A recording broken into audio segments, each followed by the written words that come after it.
Welcome back to the Coach Damon Floyd Show here on ESPN Cleveland 1013. Our shows each week brought to you by LB Appliance out there on Dirt Key Road and also Tropes Unlimited on Mimosa Drive. We always appreciate those great sponsors supporting Bradley Central football. Coach, looking back at homecoming Friday night, came out on the short end against Red Bank, a very, very good team. If you look at the stats, we dominated. Time of possession, first downs, yards. I mean, we held them to 145 yards or so. But boy, penalties and turnovers will have an equalizing effect in the heartbeat. And that's one thing you harp on every single week we talk.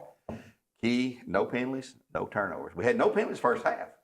We made it for the second half, though. But, whether they're legit or not, there's always discussion. And I can talk about that all day long. I know you can't. But very questionable calls in some cases there.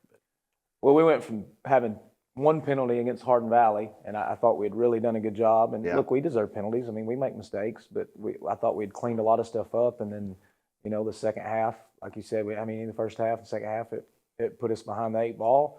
But really it's the 4 turnovers. Yeah. But these are things that, and our players can tell you, what do we need to do offensively? Like, what's our goal? Offensive, special teams, defense.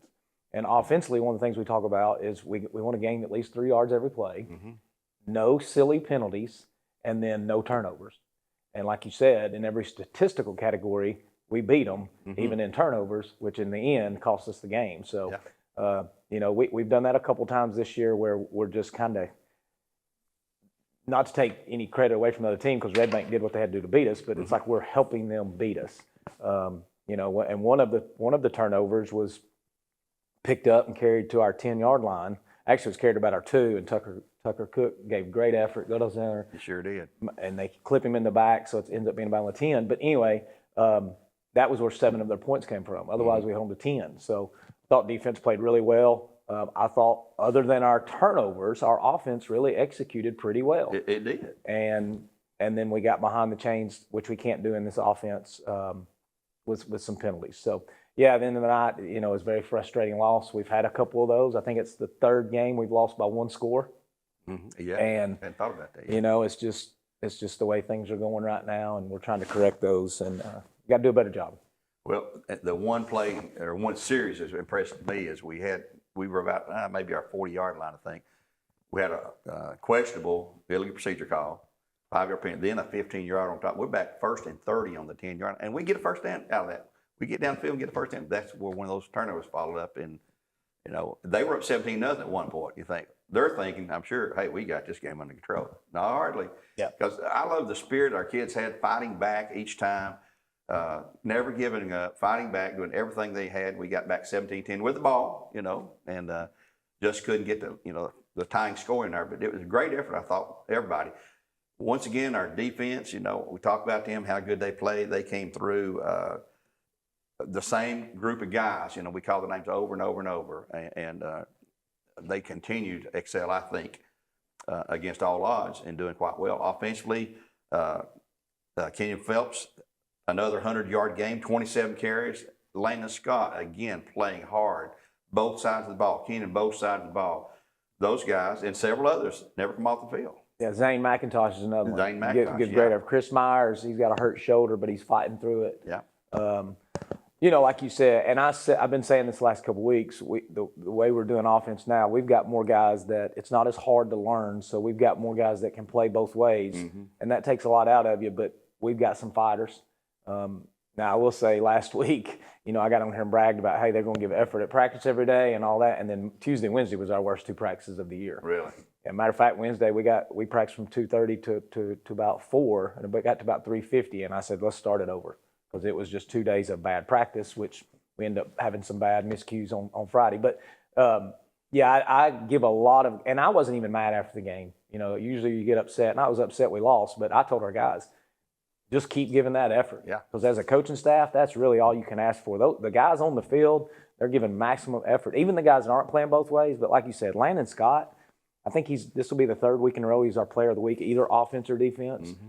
He's having tackles for loss. He's rushing for yards. He's blocking hard. But that's what a senior should do. You got Zane McIntosh, who's playing D-line and tight end. He never wants to come off the field. He plays special teams. I'm probably leaving some guys out. Brady Lewis is going a little bit of both ways. Of course, Kenyon Phelps is going both ways, and he got the ball 27 times. Yep. So a lot of guys. Jacob Gentry plays some offense now. He's giving great effort. Yeah, so he sure is. You know, Wally Suskins, he had 9 tackles. Wally, of course, he's gave great effort. He comes to practice every single day and gives great effort, and it carries over to Friday night. So really proud of a lot of those guys and how they're playing and just giving everything they got for their teammates. Well, and mentioned Landon Scott, he had 7 TFLs along with his 7 individual tackles there. And Andrew Carroll, sophomore, look at him. He had 6 tackles, and he's showing up more and more at key plays, I think. And he's going to be a force to be reckoned with when he gets, another year or so behind him. He's doing good as a sophomore. Yeah. But and this happens every year, and the same thing with Wiley. Yeah. Wiley last year, he didn't even start the first 4 games, ended up being our leading tackler last year. Andrew Carroll, he was doing so well on JV that we moved him to the start lineup because it's like we got to get him on the field. And every year there's 1, maybe 2 guys that move up from JV that end up having, and Andrew's one of those guys this year where he's just stepped up. He does his job. He's a great teammate. He gives great effort. So we reward him he earned it. We didn't give him nothing. He's earned that playing time. Yeah. But we do love the fact that, okay, he's a sophomore and he's still got 2 more years left. So a lot of guys playing really hard. I thought the offensive line, we've got a lot of guys up there we're trying to block, and it's no secret what we're doing, but they gave great effort. And I thought towards the end of the game, like we were down 17-0, you could see it starting to turn. Mm-hmm. And they started taking control. And we've told them it's not going to be easy at the beginning. It's a 4-quarter game. We've got to stay in the game and try to just wear down the defensive line.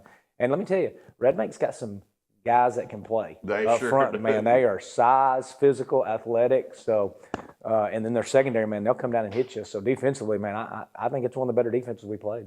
Well, Featherstone and Merritt for them come in averaging a combined 200-something yards rushing. They had 61 yards, I think it was, combined on 22 carries. And you do that kind of thing, you're in the game. You're going to be in the game. Defense gave us a chance. Yeah. Like I said, we gave up those 10, and then the other 7 was, a fumble that they returned inside our, I think it was the 2-yard line. Ended up being after a penalty to 10. But I thought our defense gave great effort. And, we're not the biggest, we're not the fastest, we're not the oldest, we're not the strongest, but they're playing extremely hard, and that's what you should do. Tucker Cook, young freshman quarterback, still playing, managing the game the way we need to, and that group seems to mesh now. The more deeper we get into it, and you only got 2 games left now, but they have really come a long way since after the Innovation Academy game when we had the week off and come back with a whole new offense there. But it was a good night, perfect football weather night for everyone involved there, and a good crowd, and even with Red Bank on fall break last week, we had a good turnout. Home crowd, yes, was great. Yeah, home crowd was really good. Let's take a break here on ESPN Cleveland 101.3. We'll return in just a moment, and we'll begin to look at our game coming up. We know who that is, across town. Back in just a couple moments.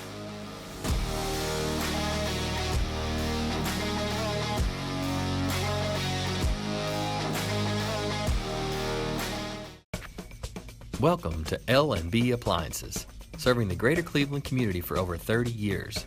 Family-owned and locally operated, L&B Appliances specializes in top name brand appliances like Whirlpool, Maytag, and Amana.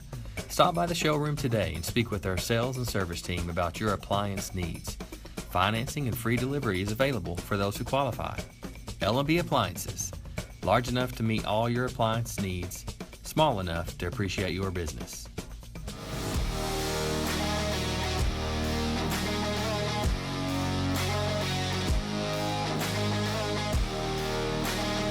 Welcome back to the Damon Floyd Coach Show here on ESPN Cleveland 101.3. Bears, big game coming up Friday night, tied with their opponent for 1 and 2 in the region. That's all that matters. Forget the overall record. Region games, we got 2 left here at home and then on the road at Bearden next week. There's nothing to be said else that can be said that's not been said multiple times we play that team across town. And you've been in several of those games. You've coached those games. You didn't get to play them when you were here at Bradley because we were not playing them at that time. They're in a tailspin right now. They've had 3 really, really tough opponents. They've lost all 3 of those. They're coming here.